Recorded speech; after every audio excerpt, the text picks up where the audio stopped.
Truth Machine by Counterpilot was a fast-paced, immersive, and high-action theatralized exploration of social truths and fake facts.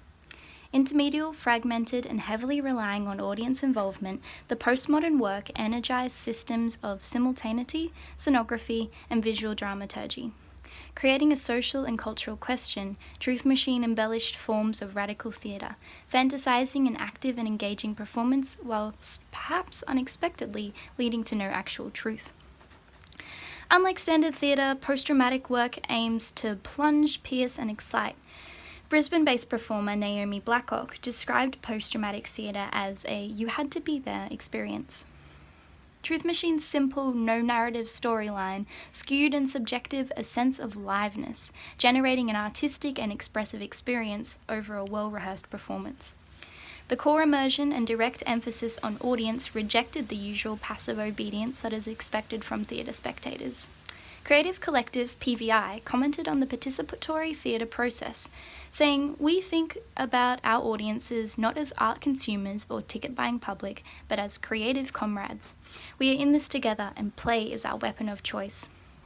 Counterpilot used similar creative techniques to achieve simultaneous levels of participation and play. The performance divided the audience into 3 coinciding levels of participation, the lowest only responding to group-orientated questions, buzzing yes or no. The second level offered an opportunity for the individual to answer questions using the microphone, and finally the highest level of participation, where the single audience member was connected and interrogated by the polygraph test, forming the main non-linear dramatic foundation of the show. These various degrees of involvement made the performance a safe environment, aimed to suit everyone's respected boundaries and eagerness to play. Toying and tempting with typical social standards, the performance worked to tease audience participants, asking questions that could be classified as taboo or private. For example, with the third participation degree, they were asked sexual or other taboo and rather humorous questions, like, have you ever stuck a finger up your bum? This invasion was an attempted attack not on the individual, but rather the constant urge for society's need to gossip or find truth. Furthermore, questioning the position of social media and its relationship, or should I say control, on society and in today's culture. Risky questions related to sexuality could have been remarking on the extremely outdated social and cultural standards and beliefs revolved around sexuality. Though most importantly, the overall performance and its relationship and high interaction with technology could regard as a statement of society's heavy involvement, reliance, and borderline addiction to these new age tools. The performance was connected and primarily driven by technology. Its role was greater than any participant or performer. And audience members had a complete awareness of these technologies, their purpose, and their role.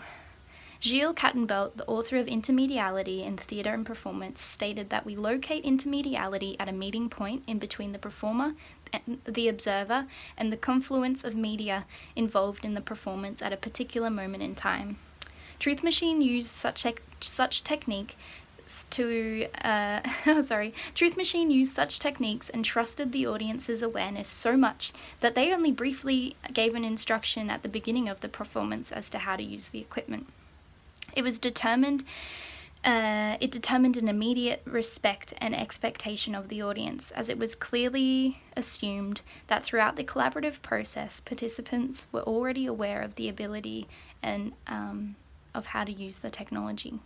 For example, the microphones with the second level participants, there was no instruction given on how to use them. Fast-paced, educated awareness, switched-on thinking, and social identities were the social identities Truth Machine pushed, expecting an engaging audience to balance an engaging performance. Truth Machine could have faced issues of consumerist hyperactivism, risking the participants' ability to become lost in the active performance. However, Counterpilot successfully managed to balance an intense and dramatic experience that challenged social behaviour, furthermore unlocking a hybrid of theatralization and relative mechanical intermediality. Challenging but playful, fast and direct, Truth Machine respected that nothing can ever be completely true.